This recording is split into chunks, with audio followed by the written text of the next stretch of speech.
I was going to go back over Pluto and Capricorn and how it entered, and some things that led up to it, and even certain big hit points inside of it.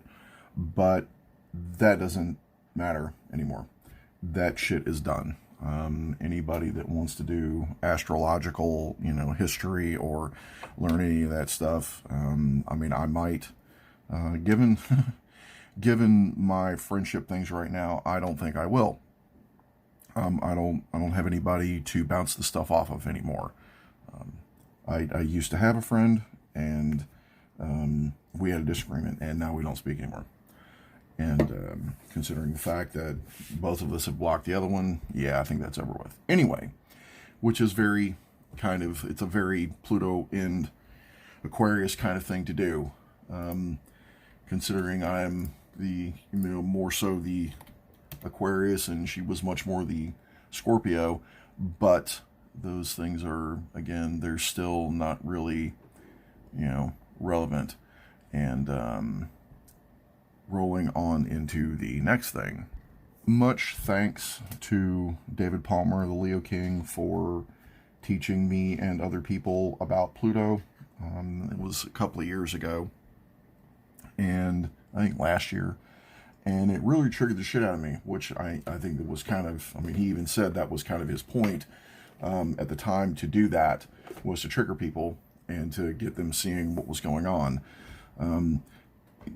Given the way that Pluto works, and it's very similar to the sun in many ways, and so looking at it, you have to look at it in two directions. Like any other, you can look at any astrological chart in any number of different ways to kind of pull information out of it for you or for groups of people or whatever it is, like, oh, what's going to happen in the finance industry or in the, travel industry or whatever, or what's going to happen in technology with whatever transit. And you can turn it into, to Leo or Gemini or Virgo, whatever.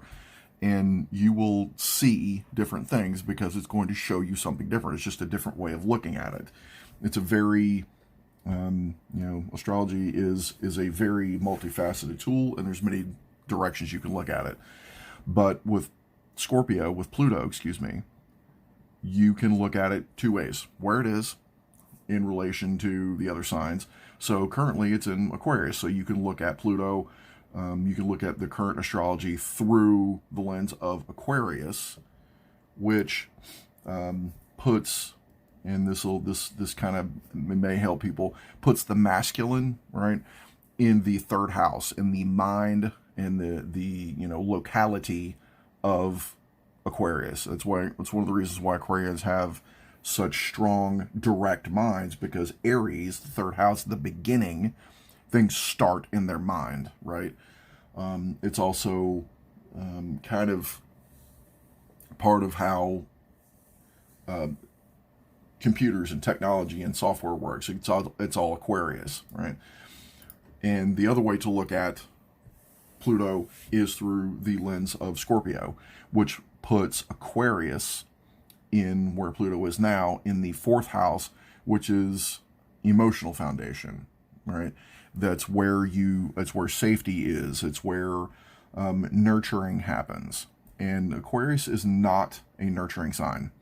So to astrologers out there, to people out there thinking that, oh, Pluto in Aquarius is going to be really good for people that are Taurus and Libra. No, it is not. It is not. Because of this. Pluto is ruling from the fourth house. So there's going to be transformation from Aquarius or through Aquarius, but it's going to be about where we feel at home, right? With our transformation, we are going to have to transform. We're going to have to get close enough to, transformation. We're going to have to, become okay with it, right? In our little hearts, we're going to have to be okay with it, which, in an interesting way, is a very advanced emotional process, because looking at Pluto in the fourth house, you think about Cancer, right? Cancer is the fourth sign of the zodiac from Aries. And Cancer, through the lens of Scorpio, is the ninth house, is about expansion, it is about caretaking, right? Taking care of things. If you've ever been to a museum or any place that, whether it's a place or a building or whatever, that has, historical stuff, there are people that take care of those historical sites. Those people fall under Cancer, but through a scorpionic lens, right? Because they are taking care of something that is the home of humanity, right? History is the home of humanity.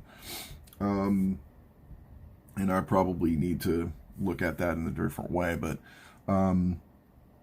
they're the people that are residing there, right? They're the humans that are residing there, and they are taking care of it. Now, sometimes they're there and sometimes they're not, which is, again, also an Aquarius thing.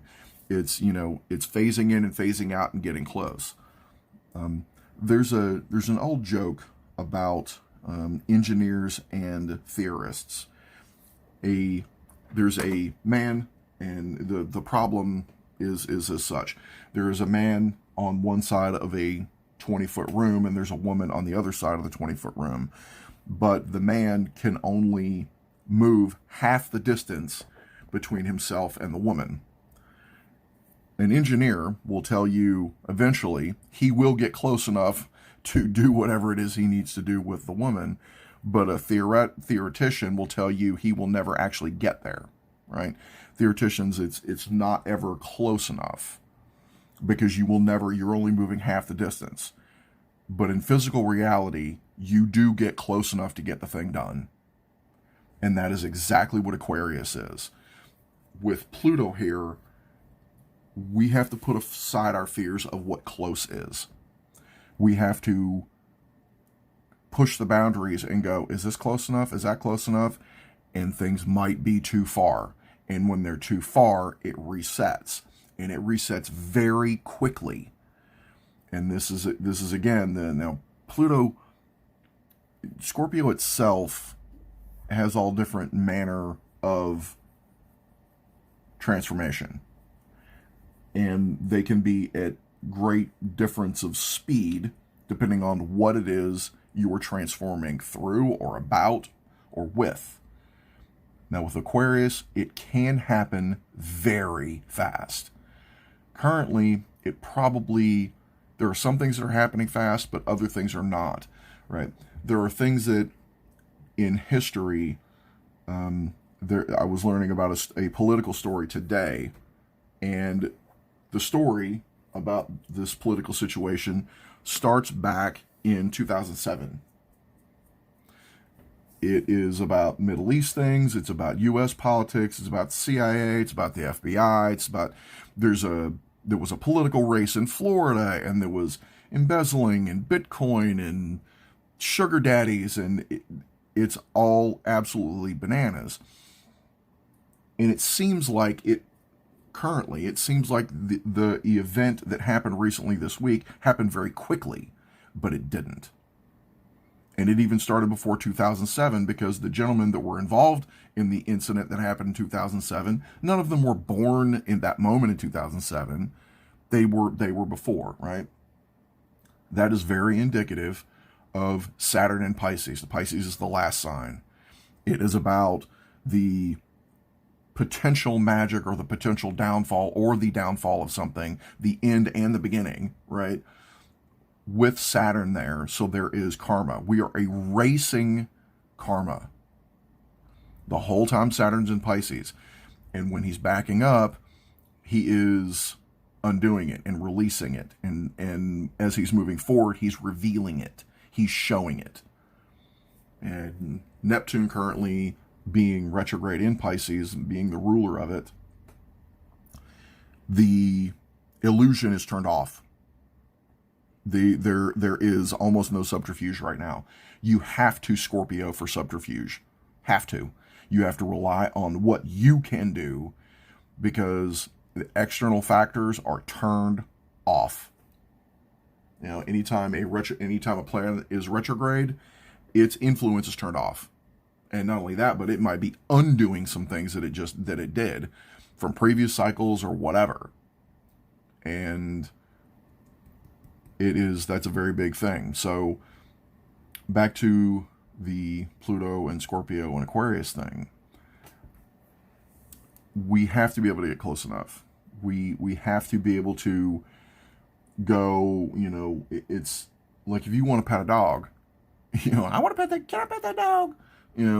That video, the child wants to pet a bear. It's a bear. It's not a dog. But the child doesn't know this because they have not seen danger like that before. And the adults, those that have done the history before, and in this context, it would be Capricorn, the locality of Capricorn, having the mind of history, knowing things can protect you. And if there is not that knowing, you can be ended because of the structure of that thing, because of the interaction with it, and how erratic it can be when it gets too close to you. And these are all the things that kind of come in with Pluto and Aquarius. We have to be mindful. This is a very mindful thing. We have to stay focused on our daily trek here now that it has moved in. It's much more, not that it wasn't true before, but we've already set the structure of our mind. We've already set our course. Now we can alter the course. We can shift directions, but decisions that were already made cannot be unmade. You just got to suck it up and deal with it now. Now before, when Pluto was in Capricorn, there was a chance of, oh, well, this isn't going well. Well, let's tear this all the way down to the foundation. To a point, right? And I'll poke at the millennials here. They want to burn everything down. They just want to destroy everything, and because it's not fair. Well, this shit's not fair, so we should tear the whole house in. Well,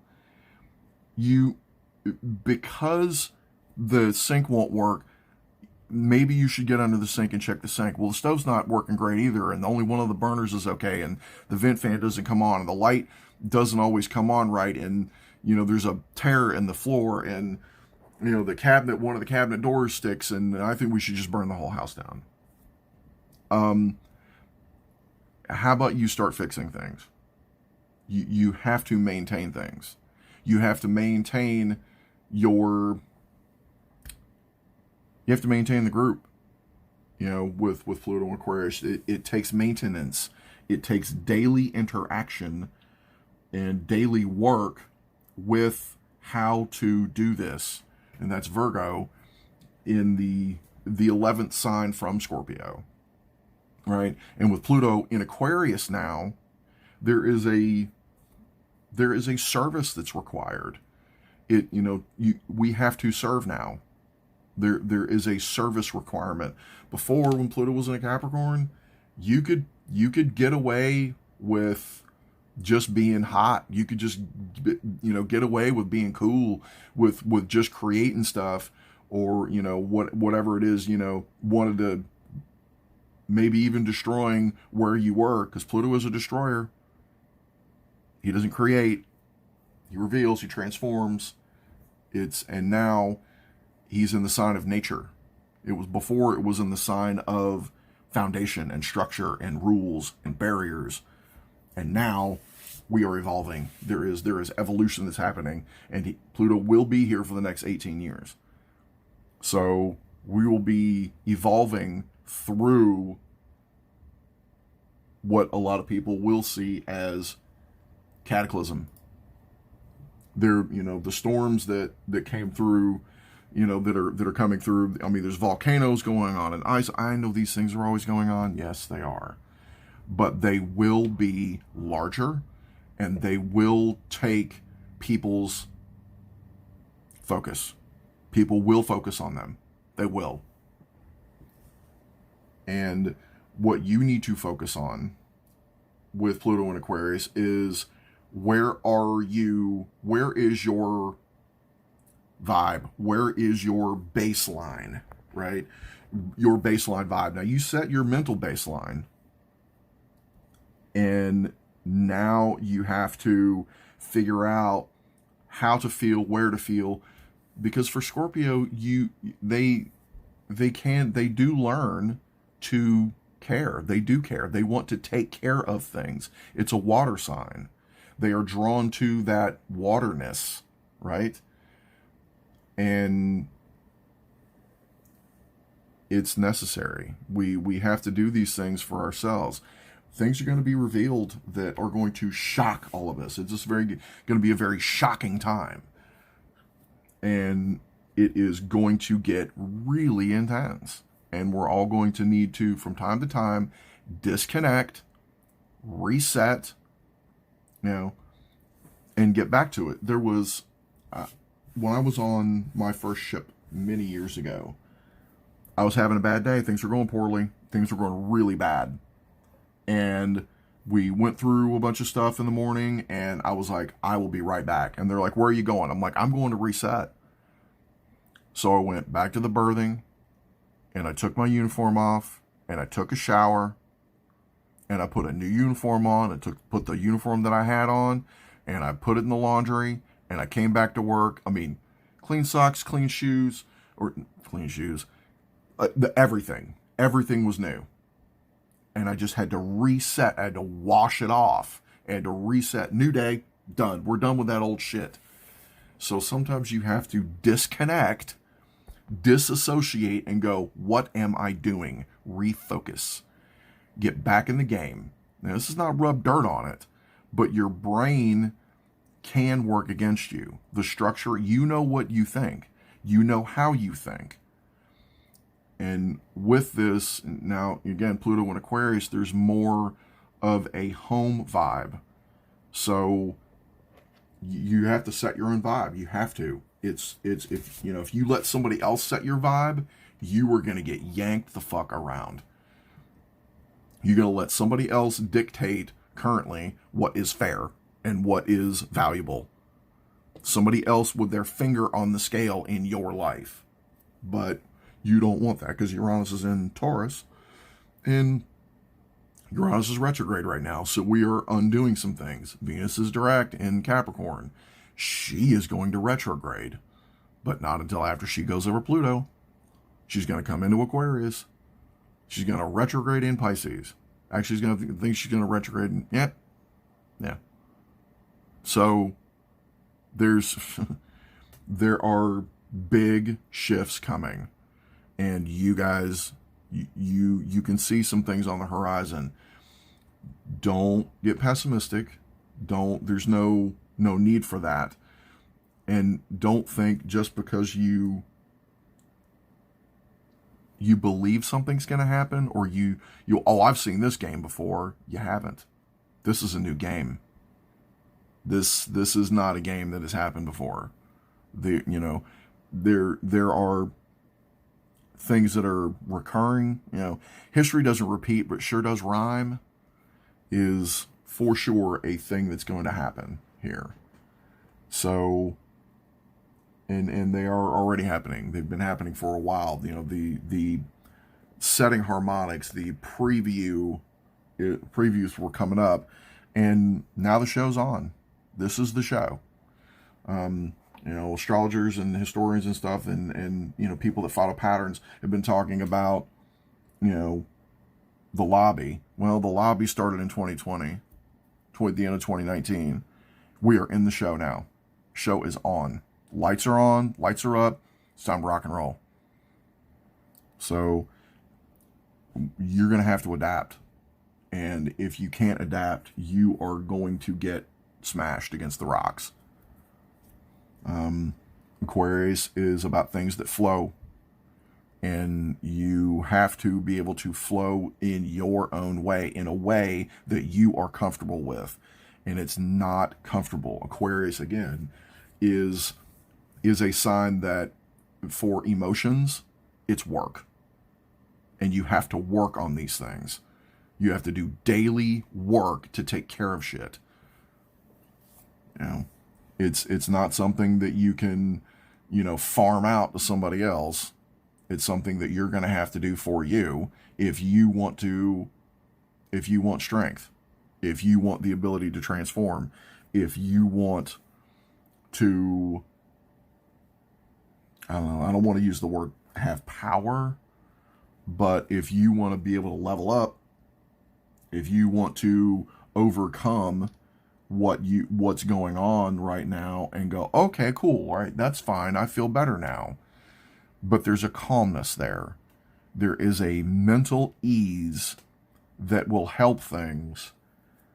And that is definitely what's got to happen. That mental ease. We were in that hard mindset, until the 19th of November. And now, Pluto and Aquarius, now we have to be in mental ease.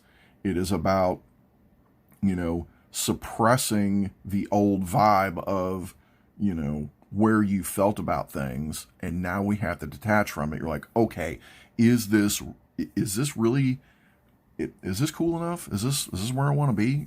The old Joe Dirt thing. Is that where you want to be when Jesus comes back? Yes.